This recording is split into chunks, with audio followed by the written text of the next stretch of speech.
Her name was Adriana. She had been abducted from a neighboring town the day before I found her. He'd been taking her to the warehouse, a spot he knew and often dumped bodies at. The cops said, probably while they'd hoped I wasn't listening, that they had found the bodies of several teenage runaways in that warehouse over the past few years. The fact that they hadn't caught the guy yet really seemed to indicate how seriously they were taking this case. I couldn't help but be a little angry that they weren't doing everything they could to bring this guy to justice, especially given how they had treated me. They questioned me pretty thoroughly. They wanted to know what the killer had looked like, what he had been driving, and most of all, how I had just stumbled across a murder scene. I didn't mention the strings. They'd have likely committed me. Instead, I told them that I had seen someone in a jumpsuit pulling a girl into the warehouse. I had hesitated, unsure of what to do, before sneaking up on the place and following the blood trail to the basement. I had found her when I got to the basement, and that's when the guy had looked in on us. I told them about the jumpsuit with the logo on the breast, but they seemed angry when I told them that the sun had been coming through the window and I hadn't got a good look at his face. They also yelled at me for not calling emergency services right away. They said they could have arrived in time to save her if I'd called them instead of just dithering. My parents arrived about that time, and Dad had some very heated questions for why I was being interrogated like this. I was technically a minor, and the cops were clearly trying to sweat it out of me before someone older and wiser arrived to ask just what they thought they were doing. What exactly it was they were trying to get me to say, I don't know. I suspect at the time they believed I was the killer, but lack of evidence kind of made it hard to prove. The interview wrapped up shortly after that, and Mom went to get the car while Dad said he had to get back to work. I'm proud of you, champ. That took a lot of guts. I'll see you at home later, okay? You can tell us all about it if you want to. He left me on the steps of the police station, Mom off getting the car. That's when I was approached by Miss Histian. That's when I learned Adriana's name. She was almost sheepish, this older woman who looked so much like her daughter. She looked overwhelmed, and who could blame her? She had just lost her daughter in the worst possible way. It was clear, though, that she had stayed for a purpose, and I became a little nervous as she shuffled towards me. She had a heartstring trailing from her, as well as a whole network of blue strings, and she lacked the hatred and jealousy I often saw in my high school. She was loved, well-liked, but the purple caterpillar that inched around her like a leech worried me. Another new color, and I had no more clue what it meant than the black cord I could see moving off into the city. Excuse me, I was just wondering if you were the one who was with my Adriana at the end. Her words sounded like she was afraid she might offend me. Yes, ma'am, I said, not sure what to expect next. Did she think Adriana and I had been friends? Did she suspect that I was actually her killer? I felt my body tense like a live wire when she hugged me. I was expecting to feel a knife, to hear a gunshot, but instead I was just wrapped in the warm embrace of this woman I would never get to properly meet now. This could have been my future mother-in-law. This could have been the mistrustful woman who kept an eye on us as we hung out at her house. This could have been the grandmother of my future children. But now, she would be nothing but a thankful stranger, stuck wallowing in her own grief, as I would wallow in mine soon. Thank you. We might never have found her if it hadn't been for you. She sobbed a little as she tried to get control of herself. I'm glad that the last face my daughter saw wasn't her killer's. I'm glad that she had someone to comfort her in her final moments. I saw my mom pull up, her eyebrows rising as she got out of the car to see what was going on. Adriana's mother disentangled herself from me, her eyes leaking as she tried to explain herself to my mom. It didn't take much. My mom's kind of a marshmallow, and it wasn't any time before the two were hugging and crying, my mother telling her how sorry she was for her loss. Then we let her get on with her life, saying our goodbyes. Watching her drive away was like watching a new string fall apart that I'd never known I had. I spent the next few days just kind of moping, thinking, wondering what to do now. My parents didn't push. They could clearly see that I was struggling with this, and probably felt it was best to give me some space. I had witnessed something awful, stood in the presence of someone awful, and they thought I was just having trouble with all of it, processing it and making sense of it. That that wasn't really it at all. I was mourning for this girl that I had never actually known. I had seen the string. She would have been important to me, perhaps even the love of my life, and I felt a hollow place inside me now that she was gone. Would there be another heartstring for me? Would I ever love again? I found Adriana's body on Wednesday, and I let myself grieve until Sunday night. When I showed up at the breakfast table Monday morning, dressed for school, both my parents seemed surprised. I wasn't, though. On Sunday, I had come to a place where I realized I had two options. I could go on grieving for someone I had never actually known, or I could go on with my life and try to make something of it. 17 was a little early to just give myself over to depression, and the more I mourned for Adriana, the sillier I felt about it. I had no fond memories to look back on, no fights to regret, no dates to feel giddy about, no little moments to reflect on and smile about throughout the day.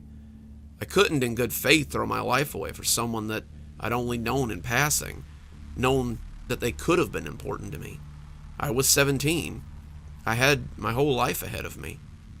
Dad dropped me off that day, telling me that if anything happened, or if it all became too much somehow, I could call him or Mom and they would come and get me. I think it's pretty brave that you're ready to step back into the real world so soon, but take it slow, okay? I thanked him and stepped out into something unexpected. As I previously told you, I was a bit of a social pariah at school.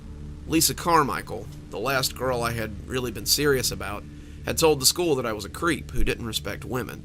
I can't honestly say that she was wrong. In my mind, I blamed it on a miscommunication, on a misunderstood signal. But at the end of the day, I had tried to go too fast. I'd been focused on my needs, and I hadn't bothered to listen to a word she had said all night. When she had clearly told me to slow down as we sat in the back seat of my dad's car after our date, I had tried to push it farther, and it ended up with a slap to the face and a departing view of her fleeing skirts.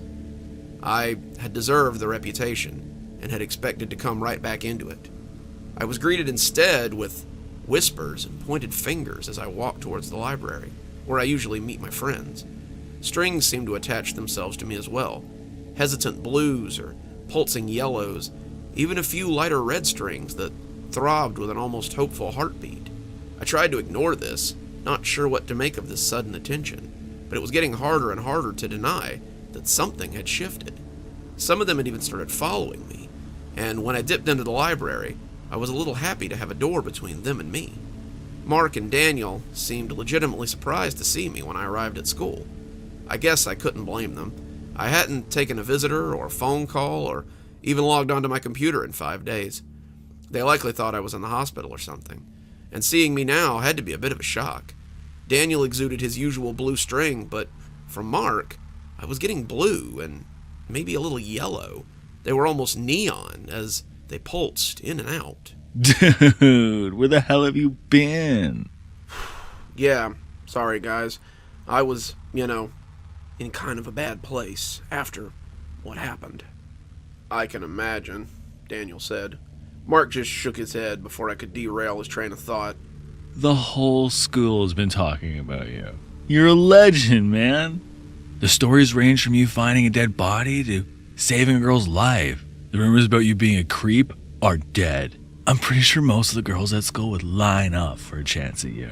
That took me a little by surprise. But I didn't save anyone. I just found a body and stayed with her while she I could see her there sometimes when I thought about it, leaned against the brick wall, her clothes shredded, her blood puddling around her, her eyes filled with fear and confusion as she wondered what would happen now that this new player had entered the game. I could still feel the heat draining from her fingers, her strength dwindling as her life left her, and the boneless way her hands slid out of mine. I could still see the string, my tried and true string, fraying and falling apart like cheap yarn. I could still see the bastard in the jumpsuit as he looked down on us, and in my memories, his black silhouette was always broken by a cartoonish smile. Well, whatever happened, you should capitalize on this. Gabe's having a party on Friday. You should go. It'll be a great way to get past that stuff with Lisa, and maybe meet someone new. At the time, I gave him a non-committal answer, not really sure I wanted to go. Mark hadn't been exaggerating, though. People approached me all week, some of them teachers, to tell me how brave I had been, or to apologize for how they had treated me. Lisa even attempted to apologize, but I cut her off and told her she had nothing to apologize for. I had been a creep, and the situation had made me reflect on some of my behaviors. She did say she was sorry for spreading the rumors around, and it seemed that I was back on even footing with most of the student body. I began to see a spider web of hopeful red strings, blue strings, and even a few yellow strings from some of my peers. The strings are rarely one color, just as emotions are a spectrum, so the strings I collected were almost always a confusing mishmash of hues. The exception seemed to be the black string. No matter what, no matter how many I've seen over the years, they always stay black. I had never been this connected, this popular before in my life, and as Friday grew closer, I decided I would go to the party. I'm glad I did in retrospect. It gave me a lot to think about. The party at Gabe's house was in full swing when I arrived. His parents were out of town for the weekend, and he was taking full advantage of their absence. It was the usual setup. There were refreshments in the kitchen, music and lounging in the living room, and the upstairs was reserved for couples only. Most everyone from the 12th and 11th grades were there, and even a few underclassmen were mingling. The place looked like a rave as strings were connected and severed and connected anew with such rapidity that it made my eyes hurt. Alcohol seems to complicate matters when dealing with the strings. I'd often see red strings pop in and out of existence at will, and some people went upstairs connected by red, only to come down connected by nothing, or maybe even the orange of hatred. I quickly found a drink and found a corner, trying not to be overwhelmed by the crowd and the light show. People came up to talk to me, but they seemed to understand that I needed my space. They would congratulate me on being so brave, ask how I was doing, and then usually flip back into the mob as I kept my answers short and non-committal. I suddenly felt a bump on my hip and turned to find that Lisa had snuck up on me. Hey, didn't expect to see you here. I took a sip, letting her lean with me as we surveyed the party. Yeah, well, Mark made it sound like it was practically mandatory that I show up. He's out back trying to play beer pong. He's not very good at it, and it gets worse the longer he plays. Hey, do you mind if I stay here with you for a minute? She seemed tense, something I almost mistook for shyness, but she kept looking back out at the crowd in that way that a trapped animal often does. That's when I saw it. The presence of all those strings had made me miss them, but there were suddenly two black strings. One was mine, but one connected Lisa to someone at the party. I still didn't understand what the black strings were, but I'd seen a few of them since Adriana's murder. I'd seen a woman and someone, supposedly her husband, connected by a black string. They were in the grocery store, and though she'd been hanging on his every word, I got the feeling that it was all an act. Her smile never reached her eyes, and sometimes her face became almost predatory as he looked away. I felt like maybe she hated him, but the strings reflected only the deep pulsing black that I didn't have an emotion for yet. The others had just stretched off into the world, the holders just waiting for the opportunity to reel them in and do whatever it was they meant to do. And now, it seemed I'd found another black string, one connecting Lisa to someone. What's wrong? Is someone after you? I asked, scanning the crowd to try and find the other end of the string. She looked nervous again. After me? What gave you that idea? Lisa, is someone bothering you? You seem really tense. Lisa looked away. She seemed to be deciding whether to tell me or not. I followed the string into the sea of pulsating lights, and I thought I caught sight of a man at the end of her string. Someone who was mingling with the people at the party. Someone whose height made them stand out a bit. Everyone else seemed to have their mating plumage on display, looking their best so they could find a partner to go upstairs with. But this guy didn't seem interested in any of that. I would see a flash of old jeans, a ripped hoodie, some mud-caked boots. Then he would be back amongst the throng of partygoers, lost in the crowd. He's friends with Travis, my brother. He sold me drugs a few times, and we hooked up once when I didn't have enough money. We hooked up a few times, actually, but I cut it off with him. I told him never to come near me again. but he saw me, and he's been trying to talk to me.